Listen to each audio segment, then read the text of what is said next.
കഴിഞ്ഞ ആഴ്ച ഞാനും എൻ്റെ ചങ്ങായിമാർ ഇങ്ങനെ ഞങ്ങൾ കോട്ടയത്തേക്ക് ഒരു യാത്ര പോയി. ഞങ്ങൾ നാലഞ്ചാളുണ്ടായിരുന്നു, കാറിലാണ് യാത്ര പോയത്. അപ്പോൾ ഞങ്ങൾ പോയിട്ട് കോട്ടയത്ത് നല്ലൊരു നല്ലൊരു ഫോട്ടോ എടുക്കാൻ പറ്റിയൊരു സ്ഥലത്ത് വണ്ടി നിർത്തി. കുറച്ച് കഴിഞ്ഞ സമയത്ത് എന്ത് ചെയ്തു, ഒരു ഫാമിലി കൂടെ എന്ത് ചെയ്തു, ഞങ്ങളെ സൈഡിൽ വണ്ടി നിർത്തി ഇങ്ങനെ ഫോട്ടോ എടുക്കാൻ വേണ്ടി. നല്ലൊരു സ്ഥലമാണ്, ഫോട്ടോ എടുക്കാൻ പറ്റിയ നല്ലൊരു പ്രകൃതിയൊക്കെ ഉള്ള നല്ല പ്രകൃതി രമണീയമായ നല്ലൊരു സ്ഥലമാണ് അവിടെ. അങ്ങനെ ഞങ്ങൾ വണ്ടി നിർത്തി ഫോട്ടോ ഒക്കെ എടുത്തു. ഞങ്ങൾ അപ്പുറത്തും ഇപ്പുറത്തും ഇങ്ങനെ തമാശകളൊക്കെ പറയുന്നുണ്ട്, ഞങ്ങൾ ചങ്ങായിമാരുടെ അപ്പുറത്തും ഇങ്ങനെ തമാശ പറയുന്നുണ്ട്. അപ്പോൾ ഫാമിലി വണ്ടി നിർത്തി ഒരു ഫോട്ടോ എടുക്കാൻ വേണ്ടിയിട്ട് നിങ്ങൾ ഒരാൾ ഫോട്ടോ എടുത്തരും ചോദിച്ചു. ഞങ്ങളെ ഫാമിലി ഗ്രൂപ്പ് ഫോട്ടോ എടുത്തരും ചോദിച്ചു. അപ്പോൾ ഞങ്ങൾ എന്ത് ചെയ്തു, അയാൾക്ക് ഫോട്ടോ എടുത്ത് കൊടുത്തു. ഫോട്ടോ എടുത്ത് കൊടുത്തതിന് ശേഷം അയാൾ ചോദിച്ചു ഞങ്ങളോട്, നിങ്ങളെ പേരെന്താന്ന് ചോദിച്ചു. അപ്പോൾ നമ്മളെ പേര് പറഞ്ഞു കൊടുത്തു. അപ്പോൾ അയാൾ അടുത്ത ചോദ്യം ചോദിച്ച്, നിങ്ങൾ മാപ്പിളയാണോ എന്നാണ് ചോദിച്ചത്. സാധാരണയായിട്ട് നമ്മൾ പ്രതീക്ഷിക്കുന്ന ചോദ്യം നാട് എവിടെ എന്നുള്ള ഒരു ചോദ്യത്തിന്റെ ഒരു പ്രതീക്ഷയിലാണ്. പെട്ടെന്ന് നമുക്ക് എന്തായി, സ്ട്രൈക്കായി ആ ചോദ്യം. എന്താ ഇത് മാപ്പിള എന്നുള്ളത് ചോദ്യം പ്രതീക്ഷിക്കാത്തൊരു ചോദ്യമാണല്ലോ, നമ്മൾ ആരായാലും പ്രതീക്ഷിക്കൂല അങ്ങനത്തെ ഒരു ചോദ്യം. അപ്പോൾ എനിക്ക് ഭയങ്കര സ്ട്രൈക്കായി ആ ചോദ്യം. എന്തുകൊണ്ട് അപ്പോൾ നമ്മൾ പിന്നെ പെട്ടെന്നുള്ള ആ ചോദ്യം ആയതുകൊണ്ട് ഷോക്ക് ആയി മറുപടി പറഞ്ഞു അത് മാപ്പിളയാണെന്ന് പറഞ്ഞു. പിന്നെ ഒന്നും പറഞ്ഞില്ല, ഞങ്ങൾ അവിടെ നിന്ന് തിരിച്ചു പോന്നു. അപ്പോൾ പിന്നെ ആ മാപ്പിളയെ കുറിച്ച് ഇങ്ങനെ അന്വേഷിച്ചപ്പോൾ എന്താണ് ഇത്ര വൈഡ് റേഞ്ച് ആയിട്ട് നമ്മൾ മാപ്പിളമാരെ കുറിച്ച് ഒരുപാട് പഠനങ്ങൾ നടന്നിട്ടുണ്ട്, വിശാലമായിട്ടുള്ള പഠനങ്ങൾ മാപ്പിളമാരെ കുറിച്ച് നടന്നിട്ടുണ്ട് എന്നുള്ളതാണ്. ഇപ്പം നമ്മളൊക്കെ നമ്മുടെ ബർത്ത് സർട്ടിഫിക്കറ്റ് എടുത്ത് നോക്കിയാൽ കാസ്റ്റിലുണ്ടാവും മുസ്ലിം മാപ്പിള എന്നുള്ളത് ഉണ്ടാവും. അപ്പം ഞാൻ ചോദിച്ചാൽ എന്താ മുസ്ലിങ്ങൾക്ക് മാത്രമാണോ മാപ്പിള എന്നുള്ളത്? അതായത് ഇതിന്റെ ഒരു ഹിസ്റ്ററി നമ്മൾ നോക്കുകയാണെങ്കിൽ സത്യം പറഞ്ഞത് മുസ്ലിങ്ങൾക്ക് മാത്രമല്ല ഇതിൽ മാപ്പിള ഉള്ളത്. സത്യത്തിൽ എന്താ വെച്ചാല് മുസ്ലിങ്ങൾക്ക് മാത്രമല്ല എന്നുള്ളതാണ്. ഇപ്പൊ ഈ കേരളത്തിന്റെ ഹിസ്റ്ററിയിൽ തന്നെ പണ്ടത്തെ കാലത്തുന്നുണ്ട് കൊച്ചിയില് നസ്രാണി മാപ്പിള എന്നും അതേമാതിരി മറ്റുള്ളവരെ അതേ രൂപത്തിലുള്ള മാപ്പിള വിളിച്ചിരുന്നത്. അപ്പൊ ഇതിലൂടെ മനസ്സിലാക്കാൻ സാധിക്കും മുസ്ലിങ്ങൾക്ക് മാത്രമായിരുന്നില്ല, മറിച്ച് കേരളത്തിലുള്ള ഒട്ടുമിക്ക അധികം ആൾക്കാർക്കും കേരളത്തിലുള്ളവർക്കൊക്കെ എന്താണ് മാപ്പിള പേര് ഉപയോഗിച്ചിരുന്നതാണ്. കേരളത്തിന് പശ്ചാത്തലമുണ്ട് ഇതിന്, ചരിത്ര പശ്ചാത്തലമുണ്ട് ഇതിന്. നമ്മൾ നോക്കുകയാണെങ്കിൽ മനസ്സിലാവും. ഇപ്പം പണ്ടത്തെ കാലത്ത് ഈ കേരളത്തിൽ എന്താണ് ദ്രാവിഡ സംസ്കാരം നിലനിന്നിരുന്ന സമയത്ത് അന്നിങ്ങനെ പ്രചരിച്ചുകൊണ്ടിരിക്കുന്ന മതമുള്ള ബുദ്ധമതമാണ്. അപ്പോൾ സ്വാഭാവികമായിട്ടും എന്താണോ അന്നത്തെ രാജാക്കന്മാര്, ജനങ്ങള്, വലിയ വലിയ നേതാക്കളൊക്കെ ബുദ്ധമതത്തിലേക്ക് പ്രവേശിക്കുന്നുണ്ട്. പക്ഷെ ഈ ബുദ്ധമതത്തിന് എന്തുണ്ട്, ഒരു ആചാരമുണ്ട്. അഥവാ പുതുതായിട്ട് കടന്നു വരുന്ന ആൾക്കാരെന്തുണ്ട്, തലമുണ്ടനം ചെയ്യുക എന്നുള്ളത്, മൊട്ടയടിക്കുക എന്നുള്ള പരിപാടി. അതൊരു മതത്തിന്റെ ഒരു ആചാരമാണ്. അതേമാതിരി ബുദ്ധമതത്തിന്റെ ഒരു ആചാരമാണ് എന്നുള്ളത്. അപ്പൊ ഇങ്ങനെ ഈ തലമുണ്ടനം ചെയ്തു വരുന്ന ഈ ആചാരത്തെ നന്നായി ഒരു മാർഗപ്പിള്ളം ചേരുക എന്നുള്ള ഒരു ടൈമിലേക്ക് മാർഗം കൂടുക ആ ഒരു ടൈമിൽ ഇങ്ങനെ വിളിക്കുന്നുണ്ട്. പക്ഷെ ഈ ടൈം ഇങ്ങനെ പരമ്പരാഗതമായി വന്ന് അത് എന്തായി മാപ്പിള എന്നുള്ള ടൈമിലേക്ക് ഇങ്ങനെ പോയി എന്നുള്ളതാണ്. മുണ്ടനം ചെയ്ത ആളുകൾക്ക് അങ്ങനെയാണ് ആ മാപ്പിള പേര് വരുന്നത് എന്നുള്ളതാണ്. അത് അതിന്റെ ഒരു ഒറിജിന് മാത്രമാണ് അതിന്റെ വശം എന്നുള്ളതാണ് മനസ്സിലാവുന്നത്. റോളണ്ട് മില്ലർ ഉണ്ട്, അതായത് മാപ്പിള മുസ്ലിങ്ങളെ കുറിച്ച് ആധികാരികമായിട്ട് പഠിച്ചൊരു എത്തിനോഗ്രഫിക്കലായിട്ട് ഇവിടെ വന്ന് പഠിച്ചൊരു ആന്ത്രോപോളജിസ്റ്റാണ്. അദ്ദേഹത്തിന്റെ പുസ്തകമുണ്ട് മാപ്പിള മുസ്ലിംസ് എന്ന പുസ്തകം. അതിൽ അദ്ദേഹം ഈ ടൈമിനെ പിന്നിലുള്ള കഥയായിട്ട് 2-3 കഥകൾ ഇങ്ങനെ പറയുന്നുണ്ട്. അതിലൊന്ന് അദ്ദേഹം പറയുന്നത് ഇപ്പോഴന്നെ നമ്മൾ നോക്കിയാൽ മനസ്സിലാവും, നമ്മൾ മാപ്പിളകൾക്ക്, അതായത് കോഴിക്കോട് മലബാർ ഏരിയയിലുള്ള ഹോസ്പിറ്റാലിറ്റി പറഞ്ഞാൽ അത്രക്കും പ്രധാനമുള്ള ആൾക്കാരെ സ്വീകരിച്ചിരുത്തുക. ഈ തെക്കന്മാരൊക്കെ കാര്യമായിട്ട് പറയുന്നുണ്ട് നമ്മളെ ഹോസ്പിറ്റാലിറ്റിയെ കുറിച്ച്. അപ്പോൾ പണ്ട് കാലത്ത് BC 300-കളിലൊക്കെ ഇവിടെ മതം വരുന്നേക്കാൾ മുമ്പ് തന്നെ ബ്രിട്ടീഷുകാരായിട്ടും അറബികളായിട്ടൊക്കെ ഇവിടെ കച്ചവടത്തിന് വരുന്നു. ഇവിടെ സുഗന്ധങ്ങൾ, പിന്നെ കുരുമുളക്, അങ്ങനത്തെ ഒക്കെ നല്ല ട്രാൻസ്പോർട്ടേഷനുള്ള സ്ഥലമാണ് കേരളം. അപ്പോൾ ഇങ്ങോട്ട് വരുന്ന വിദേശികളെ ആദരപൂർവ്വം അല്ലെങ്കിൽ സ്വീകരിച്ചാൻ വേണ്ടി വിളിച്ചിന് പേരാണ് മഹാപിള്ള, മഹാനായ കുട്ടി എന്നുള്ള അർത്ഥത്തിൽ തന്നെ മാപ്പിള എന്നുള്ള അർത്ഥം. അതുപോലെ തന്നെ അദ്ദേഹം ജാമാതാവ് പറഞ്ഞ ഒരു ടൈമിനെ കുറിച്ചും പറയുന്നുണ്ട്. അതൊരു കേരളീയ പശ്ചാത്തലത്തിലാണ് ആ പേര് വരുന്നത്, ജാമാതാവ് എന്നുള്ള അർത്ഥത്തിൽ. ഈ വിദേശികൾ ഇവിടെ വന്ന് നിൽക്കുമല്ലോ, ഒരു 6 മാസത്തോളം ഇവിടെ വന്ന് നിൽക്കും. ആ സമയത്ത് ഇവിടുത്തെ തദ്ദേശികളായിട്ടുള്ള സ്ത്രീകൾ ഒരു വിവാഹം കഴിക്കും. പിന്നെ 6 മാസം കഴിഞ്ഞാൽ സ്വാഭാവികമായിട്ട് തിരിച്ചു പോകും. ആ സമയത്ത് ഈ തദ്ദേശികളായിട്ട് കുട്ടികളിൽ ഈ സ്ത്രീകളിൽ നിന്നുണ്ടായ കുട്ടികൾക്ക് മഹാപിള്ള എന്നുള്ള ടൈമിൽ വിളിച്ചിട്ടുണ്ട് എന്നുള്ളതാണ്. പക്ഷെ നമ്മള് പ്രത്യേകം ശ്രദ്ധിക്കേണ്ട ഒരു കാര്യം എന്ന് പറഞ്ഞാല് ഈ മാപ്പിള എന്നുള്ളത് മുസ്ലിങ്ങളെ മാത്രം വിളിക്കുന്ന പേരല്ല. നമ്മൾ നേരത്തെ പറഞ്ഞത് കൂട്ടിച്ചേർക്കുമ്പോൾ മനസ്സിലാവും. നമ്മൾ നേരത്തെ പറഞ്ഞത് എന്ത്, ഇപ്പം ജൂത മാപ്പിള, നസ്രാണി മാപ്പിള, അങ്ങനെ ഇങ്ങനെ ഓരോരുത്തരും ഇപ്പം മുസ്ലിം മാപ്പിള അങ്ങനെ പേര് വരാനുള്ള ഒരു പശ്ചാത്തലം ഉണ്ടെന്നതാണ്. ഈ പണ്ടത്തെ കാലത്ത് ബ്രിട്ടീഷുകാര് ഇന്ത്യയിൽ വന്ന സമയത്ത് എന്തുണ്ട്, ഒരു നിയമം പാസ്സാക്കേണ്ടത്, അഥവാ ഡിവൈഡ് ആൻഡ് റൂൾ എന്നുള്ളൊരു ലോ അവിടെ പാസ്സാക്കുന്നത്. ഇന്ത്യ ഭരിക്കാൻ വേണ്ടി ഉപയോഗിച്ചൊരു ടൂളാണ്. അഥവാ ജനങ്ങൾക്കിടയിൽ മതത്തിന്റെ പേരിൽ വിഭജിച്ചിട്ട് അന്നത്തെ കാലത്ത് മതത്തിന്റെ പേരിൽ ഉറപ്പാ അവർക്ക് സാധിക്കും വിഭജനം ഉണ്ടാക്കാൻ സാധിക്കും എന്ന് അവർക്ക് അറിയാം. അതുകൊണ്ട് ഡിവൈഡ് ആൻഡ് റൂൾ എന്നുള്ളത് ഉണ്ടാക്കുന്നുണ്ട്. അപ്പൊ ഇങ്ങനെയാണ് എന്ത് ഈ വിഭജനം വന്നതിലൂടെയാണ് പിന്നെ മുസ്ലിങ്ങൾ മുസ്ലിം മുസ്ലിം മാപ്പിള, മാപ്പിള, ക്രിസ്ത്യൻ മാപ്പിള, നസ്രാണി നസ്രാണി മാപ്പിള, മാപ്പിള, സ്വാഭാവികമായിട്ട് അത് ഉണ്ടാവും അല്ലെ, അങ്ങനെ ഒരു പേര് വരും. കാരണം ഇപ്പോ നമ്മൾക്ക് നമ്മളെ ഇതിനോട് കുറച്ച് താല്പര്യം ഉണ്ടാവും നമ്മളെ വിഭാഗത്തോട്. അപ്പൊ അവരുടേതായ വിഭാഗത്തിൽ ആവശ്യ കാര്യങ്ങളൊക്കെ നമ്മൾ നടത്തുകയും ചെയ്യും. അപ്പൊ ഇതോടൊപ്പം നമ്മൾ ചേർത്ത് വായിക്കേണ്ട മറ്റൊരു കാര്യമാണ് മാപ്പിള ഹാബിറ്റ്സ് എന്ന് പറയും. ഈ ഹാബിറ്റ്സിനെ കുറിച്ച് പറയുമ്പോൾ ഈ ആന്ത്രോപോളജിയിൽ ഹാബിറ്റ്സിനെ കുറിച്ച് ആന്ത്രോപോളജിയിൽ മനുഷ്യന്മാരെ പ്രവൃത്തി എന്നുള്ളതാണ് ഹാബിറ്റ്സ് എന്നുള്ളത്. അപ്പോൾ മുസ്ലിം ഹാബിറ്റ്സ് അല്ല, മാപ്പിള ഹാബിറ്റ്സിനെ കുറിച്ച് കുറെ ആന്ത്രോപോളജിക്കൽ വർക്ക് വന്നിട്ടുണ്ട്.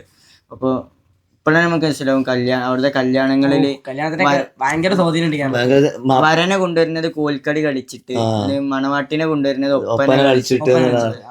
ഇന്നും നമ്മുടെ കലോത്സവങ്ങളിലൊക്കെ ഇപ്പോഴും അതിന്റെ ഒരു സ്വാധീനം ഉണ്ട് എന്നുള്ളതാണ്. അപ്പൊ നമ്മളിപ്പോ മാപ്പിളപ്പാട്ടിന്റെ സ്വാധീനം ഉണ്ട്. അതൊക്കെ അവർ പാടിയിരുന്നത്, അവർ ആചരിച്ചിരുന്നത് പ്രത്യേക സാഹചര്യങ്ങളിലായിരുന്നു എന്നുള്ളതാണ്. അതിന് ചില സമയങ്ങളുണ്ട്. അപ്പൊ അവരുടെ ഒത്തുകൂടൽ, ഓരോ കൂടലും അതൊരു ഹാബിറ്റ്സ് ആണ്. അവരുടെ പ്രവർത്തനത്തിന് കൾച്ചർ അവർ ക്രിയേറ്റ് ചെയ്തിട്ടുണ്ട് എന്നുള്ളതാണ്. ആ കൾച്ചർ ഇന്ന് കേരളത്തിൽ മുഴുവനായിട്ട് അതിന്റെ ഒരു എഫക്റ്റ് ഉണ്ട് എന്നുള്ളതാണ്. കേരളത്തിൽ നമ്മൾ എല്ലാ ഭാഗത്ത് സ്ഥലത്ത് നോക്കിയാണെങ്കിലും മാപ്പിളമാരുടെ ഒപ്പന, നമ്മൾ നേരത്തെ പറഞ്ഞ ഒപ്പന, നല്ലൊരു സ്വാധീനം ഉണ്ട്. പക്ഷെ അതിൽ നമ്മൾ പ്രത്യേകം എടുത്തു പറയേണ്ട ഒരു പ്രദേശമാണ് ലക്ഷദ്വീപിൽ ഇന്നും ആ മാപ്പിളമാരുടെ ആ ഒരു കൾച്ചറിന്റെ എഫക്ട് നമുക്ക് ഇന്നും നമുക്ക് കാണാൻ സാധിക്കും. ആ വ്ളോഗേഴ്സ് ഒക്കെ ഫുഡ് ആവട്ടെ, അവരുടെ കൾച്ചർ ആവട്ടെ. ഇന്ന് എനിക്ക് തോന്നുന്നു ആ കല്യാണങ്ങളൊക്കെ നമ്മുടെ നാട്ടിലെ കല്യാണം എന്ന് പറഞ്ഞാല് ചെക്കൻ കാറിൽ വരുന്നു, ഇറങ്ങുന്നു, മാലിടുന്നു, പൊക്കിടുന്നു എന്നൊക്കെ ഉള്ളതാണ്. പക്ഷെ ഇപ്പോഴും ലക്ഷദ്വീപിലൊക്കെ ഇതേപോലെ പാട്ടൊക്കെ പാടിയിട്ട് ഒപ്പന കളിച്ചാണ്ടാണ് പുതിയാപ്പിളനെയൊക്കെ കൊണ്ടുവരിക എന്നുള്ളത്. ആ സിസ്റ്റം പുതിയണ്ണിനെയും അങ്ങനെ ഒപ്പന കളിച്ചിട്ടാണ് കൊണ്ടുവരിക എന്നുള്ളതാണ്. അപ്പൊ അവരുടെ ഹാബിറ്റ്സ് ഇന്നും നമ്മുടെ കേരളത്തിലെ പല സ്ഥലങ്ങളിലും പല ജില്ലകളിലും സ്വാധീനം ഉണ്ട് എന്നുള്ളതാണ്. ഇവൻ നമ്മൾ പറഞ്ഞതുപോലെ മാപ്പിള മുസ്ലിം എന്ന് പറഞ്ഞ റോളണ്ട് മില്ലറിന്റെ ആ പുസ്തകത്തിൽ അദ്ദേഹം അത് പ്രതിപാദിക്കുന്നുണ്ട്, അവരുടെ പ്രവർത്തനത്തെ കുറിച്ചും അവരുടെ രീതികളെ കുറിച്ചൊക്കെ. ഹാബിറ്റ്സിന് അതേമാതിരി ഇമ്പോർട്ടന്റ് വേറെ സാധനമാണ് എന്ത് ലിറ്ററേച്ചർ, മാപ്പിള പാട്ട് എന്നുള്ളതാണ്. ഇന്നിപ്പോ ഇൻസ്റ്റാഗ്രാമിലൊക്കെ ഏറ്റവും ട്രെൻഡിങ് ആയിട്ട് നിൽക്കുന്നത് മാപ്പിള പാട്ടുകളാണ്.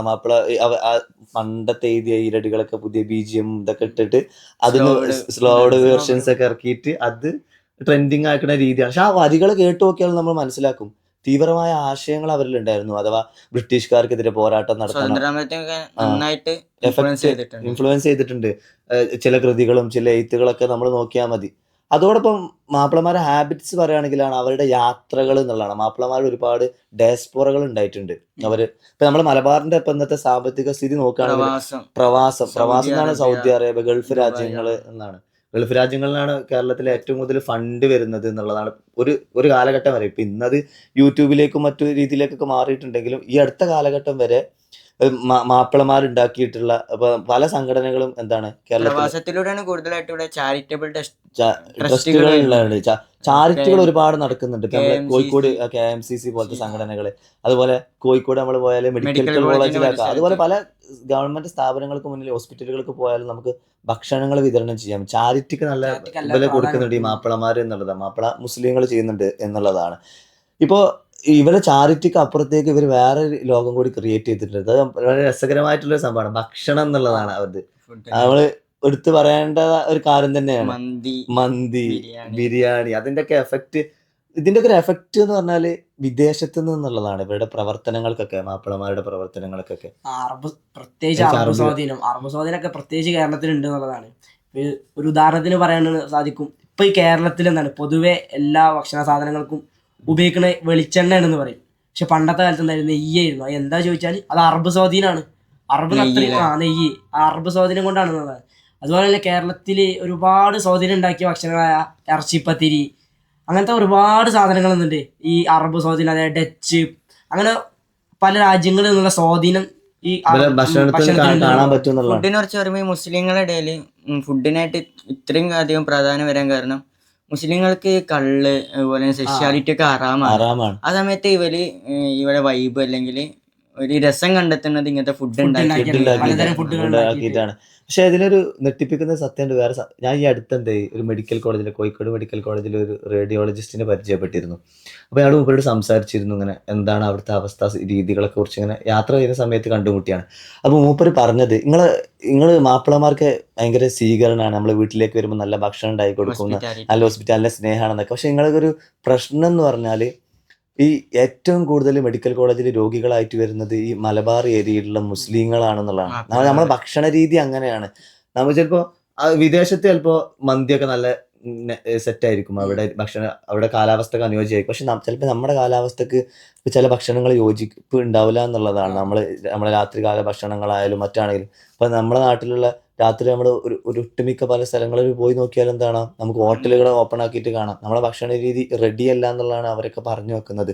ഇപ്പൊ മലബാർ ഏരിയയിൽ ഇപ്പൊ ബിസിനസ്സുകാരൊക്കെ ചിലപ്പോൾ പറയുന്നത് മലബാർ ഏരിയയിൽ നമ്മളൊരു ഹോസ്പിറ്റൽ തുറന്നാൽ വളരെ ലാഭം എന്നുള്ളതാണ്. നമ്മളെ ഭക്ഷണ രീതി അതാണ്, രീതി അതാണ്. പക്ഷെ നമ്മള് അപ്പൊ അയാൾ പറഞ്ഞതാണ്, നിങ്ങൾ വീട്ടിൽ ചെന്നാൽ എന്താണ്, പൈസ ഇല്ലാത്ത ആളുകളും പൈസ ഉള്ള ആളുകളും എന്ത് ചെയ്യും, ഒരു മന്തി വാങ്ങും, ഒരു മീൻ പൊരിച്ചത് വാങ്ങും, പിന്നെ ബീഫ് വരട്ടിയത് ഉണ്ടാക്കും. അങ്ങനെയൊക്കെ നല്ല സ്വീകരണം എന്നുള്ളതാണ് മാപ്പിളമാരുടെ ഒരു പ്രത്യേകത എന്നുള്ളത്. മാപ്പിളമാരെ കുറിച്ച് വരുമ്പോ ലിറ്ററേച്ചർ, അറബി മലയാളം മാപ്പിള നിന്ന് സംഭവം 1700 മുതലാണ് മലയാളം. 17-ാം നൂറ്റാണ്ടിലാ പറയുന്നത്. അതെന്താ വെച്ചാൽ ഈ 16-ാം നൂറ്റാണ്ടിന്റെ അവസാനത്തിൽ എന്തുണ്ട്, പോർച്ചുഗീസുകാര് എന്താണ് കേരളത്തിലേക്ക് ഈ കോഴിക്കോടിന്റെ തീരങ്ങളിലേക്ക് ഒരു എത്തുന്നുണ്ടെന്നുള്ളതാണ്. ഇങ്ങോട്ട് അവിടെ താമസിച്ചിരുന്ന മാപ്പിളമാരെന്താണ് അവിടുന്ന് പുറത്താക്കാണ്, അവിടുന്ന് ആട്ടി ഓടിക്കാണ്. അങ്ങനെ പോലെ എന്താണ് ഓല് കുടിയേറ്റം ചെയ്ത് ഒരുപാട് സ്ഥലങ്ങളിലേക്ക് പോകുന്നുണ്ട്. അങ്ങനെ ഈ പോണ സ്ഥലങ്ങളിലേക്കൊക്കെ എന്തുണ്ട് അവർ അറബി മലയാളം എന്നുള്ള ലിറ്ററേച്ചർ ഇങ്ങനെ വ്യാപിപ്പിക്കുന്നുണ്ട്.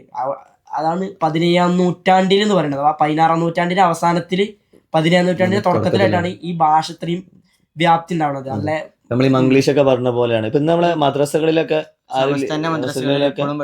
ഒരു ലിപിയിലാണ്, അറബി മലയാളമാണ് പഠിപ്പിക്കുന്നത്. അതിനൊരു സ്വാധീനമുണ്ട്. അതിനെക്കുറിച്ച് ഒരുപാട് പഠനങ്ങളും നടന്നിട്ടുണ്ട്.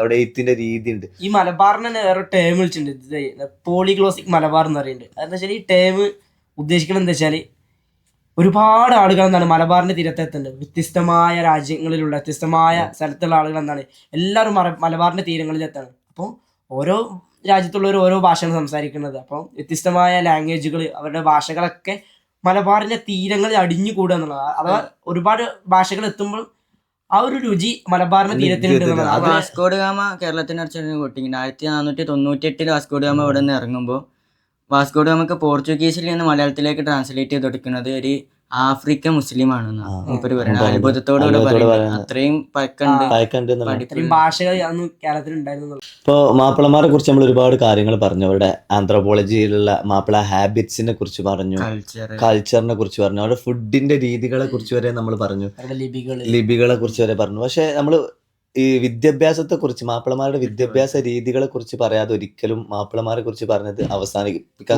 കഴിയില്ല, പൂർണ്ണാവില്ല.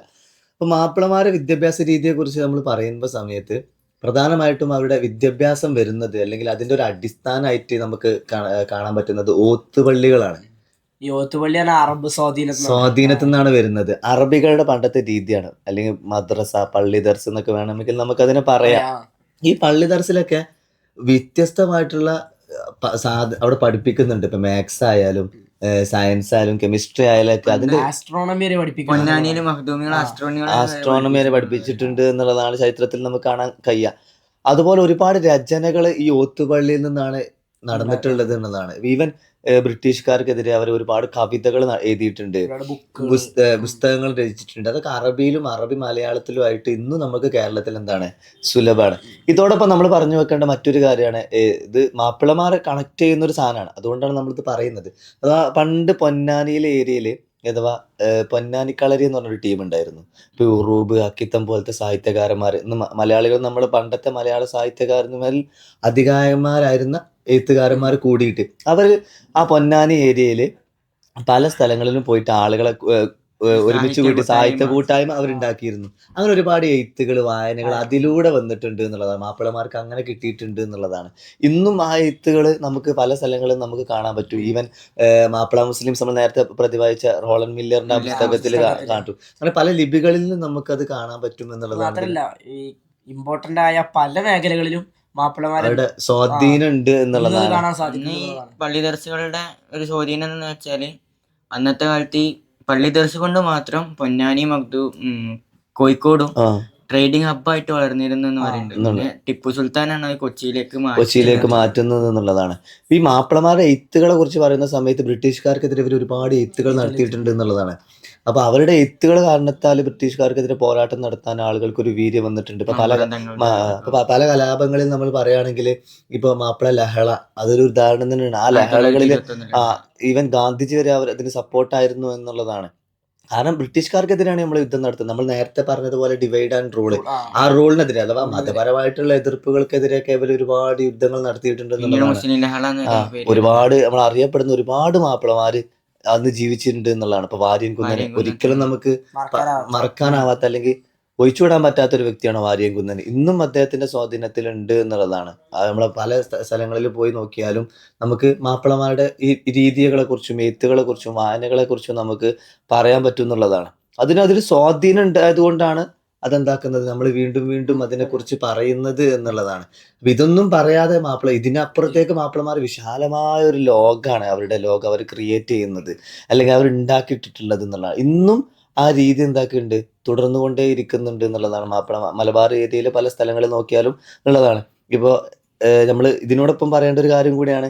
പണ്ട് VS അച്യുതാനന്ദനൊക്കെ വളരെ തമാശ രൂപേണ പറഞ്ഞിരുന്നു, അല്ലെങ്കിൽ മലപ്പുറത്തെ പിള്ളേര് SLC കോപ്പി അടിച്ചിട്ടാണ് ഇപ്പൊ ഏറ്റവും കൂടുതൽ A+ A+ വരുന്നതാണ് മലപ്പുറത്ത്. വിദ്യാഭ്യാസ രീതി എന്നുള്ളതാണ്. ബാക്കിയുള്ള കുട്ടികൾ മോശമാണെന്നുള്ളതല്ല, അങ്ങനല്ല. എല്ലാം മലബാർ ഏരിയക്ക് അതിൻ്റെതായ വിദ്യാഭ്യാസ രീതി അവരെന്തായിട്ടുണ്ട്, ഒത്തുപള്ളി പോലത്തെ സ്ഥലങ്ങളിൽ നിന്നൊക്കെ അവരെന്താക്കിയിട്ടുണ്ട്, നേടിയെടുത്തിട്ടുണ്ട് അതൊരു എന്നുള്ളതാണ്. വലിയൊരു വിജയമാണ്. വിജയം കാരണം തന്നെ. പണ്ട് ഉണ്ടാക്കിയെടുത്ത സ്വാധീനം ഇന്നും നിലനിൽക്കുന്നുണ്ട് എന്നുള്ളതാണ് ആ വിദ്യാഭ്യാസ രീതിയും മറ്റു കാര്യങ്ങളൊക്കെ. അപ്പൊ മാപ്പിളമാര് എന്ന് പറഞ്ഞാല് അവരുടെ സാമ്പത്തികം, വിദ്യാഭ്യാസം, സാംസ്കാരികം, രാഷ്ട്രീയം, അങ്ങനെ എല്ലാ മേഖലയിലും അവരെന്താക്കിയിട്ടുണ്ട്, കഴിവ് തെളിയിച്ചിട്ടുണ്ട് എന്നുള്ളതാണ്. ആ തെളിവുകളൊക്കെ ഇന്നും നമുക്ക് വളരെ എവിഡന്റ് ആയിട്ട് വ്യക്തമായിട്ട് കാണാനും പറ്റും എന്നുള്ളതാണ്. മലബാർ ഏരിയയിൽ മാത്രമല്ല, കേരളത്തിന്റെ പല ഭാഗങ്ങളിലും, ഇന്ത്യയുടെ പല ഭാഗങ്ങളിലും, ലോകത്തിന്റെ പല ഭാഗങ്ങളിലും നമുക്കത് കാണാൻ കഴിയും എന്നുള്ളതാണ് അതിന്റെ ഒരു പ്രത്യേകത എന്ന് മനസ്സിലാക്കാം.